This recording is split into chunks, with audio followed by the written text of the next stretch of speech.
Puss in Boots. Once upon a time, there lived a miller who had 3 sons.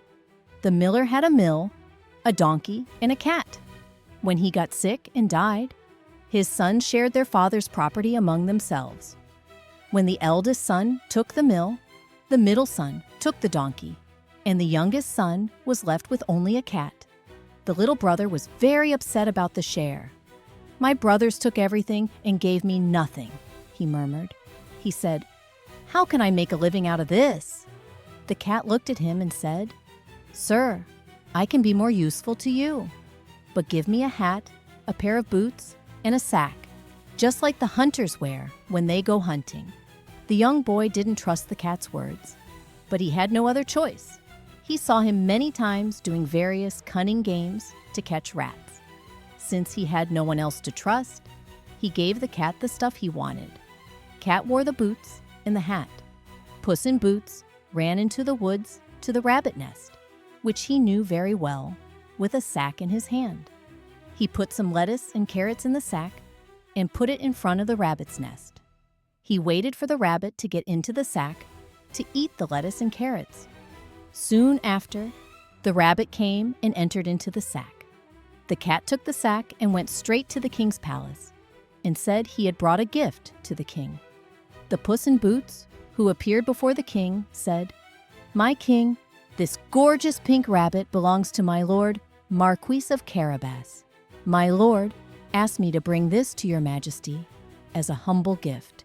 King, tell your master I accept his gift and I am grateful to him," he said politely. The king was so pleased with the gesture that he ordered the cat to be taken to the kitchen and given something to eat and drink. The cat continued to praise her master, Marquis of Carabas, while eating the treats. When he was finished at the palace, he happily returned to the miller's son. One day, the cat heard that the king would take a stroll along the river with his beautiful daughter. He immediately said to his master, "Sir, if you follow my advice, you'll make a great fortune." The miller's son sadly and desperately said, "Do what you have to do." "What is my duty on this?" asked the young boy. "Go to the river and start swimming and pretend to be drowning. And remember, you are now my lord, the Marquis of Carabas." "That's it?" he replied, and prepared to do what the cat said. When the king and his daughter was crossing the river, they were startled with a voice. "Help! Help me! Help me! Sir, the Marquis of Carabas is drowning." The king pulled his head out of the car and saw Puss in Boots, who brought him the rabbit as a gift. He ordered his men to help the Marquis of Carabas, the master of the cat. The cat appeared when the guards pulled the young man out of the water. He told the king a sad and long story about some bandits trying to rob the locals, but his master stood up for the locals, so he was thrown into the water by bandits. The king was very impressed by the Marquis of Carabas's sensitive feelings about the locals. When the guards brought in the miller's son, the king greeted him with all his heart and said, "You are truly thoughtful and kind person. You put your life in danger to save the locals from the bandits." The cat jumped to the conversation and said, "My master is very merciful. He helps those in need at the highest level." Throughout this conversation, the princess kept looking at the miller's son. And the princess appreciated him very much, and she actually found him very handsome. Thinking the young man wouldn't refuse, she implied his father that they should invite him to their cart. The cat was very pleased with the success of his plan. The cat ran as fast as he could, like a firecracker, to pass the royal cart. The cat went a long way and ran into peasants who were mowing the grass. "Hello, good folk," he called out. "The king will be here shortly. If you do not tell that your fields belong to my lord Marquis of Carabas, you will be punished," he added. After a while, when the king was passing by, he asked who owned this field where these magnificent crops grew.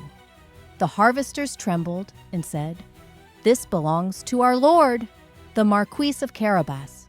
"You have a very fertile land," the king said to the miller's son, and he respectfully bowed down and said, "Not a bad soil indeed, sir." Then the cat came to a beautiful vineyard where the grapes were being harvested.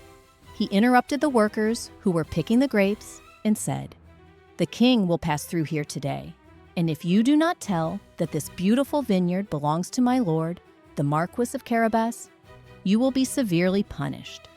Panicked workers did what they were told to do. The king congratulated the Marquis of Carabas for having such a well-kept vineyard. While they were moving, the cat always said the same thing to every person he came across before they arrived there. They all said the entire area belonged to the Marquis of Carabas. The king was surprised by the vast estate of the Marquis of Carabas. The cat arrived to the castle, where a huge giant had the lands where the royal cart would pass before them. The cat came in front of the castle of the cruel giant, told the guards that he was traveling and he didn't want to pass by the castle of such a noble giant without showing respects to him. And he said he wanted to meet the owner of the castle. Giant invited him to the castle when he got the message. "Thank you, sir. I hope you excuse my curiosity. I've heard of your extraordinary skills and your power to turn into any monster." And he asked the giant to turn into a lion. Giant immediately turned himself into a lion. The cat flattered him and clapped his paws. Giant just turned into his old form. "But sir," said the cat, "since you're already big, it must be easy to turn into a big lion. And I don't think you can turn into a little mouse, because it must be very hard for you." Giant sarcastically said, "You'll see." And he became a little mouse. That's exactly what the cat wanted, what he was waiting for. He grabbed the mouse in a snap and ate it.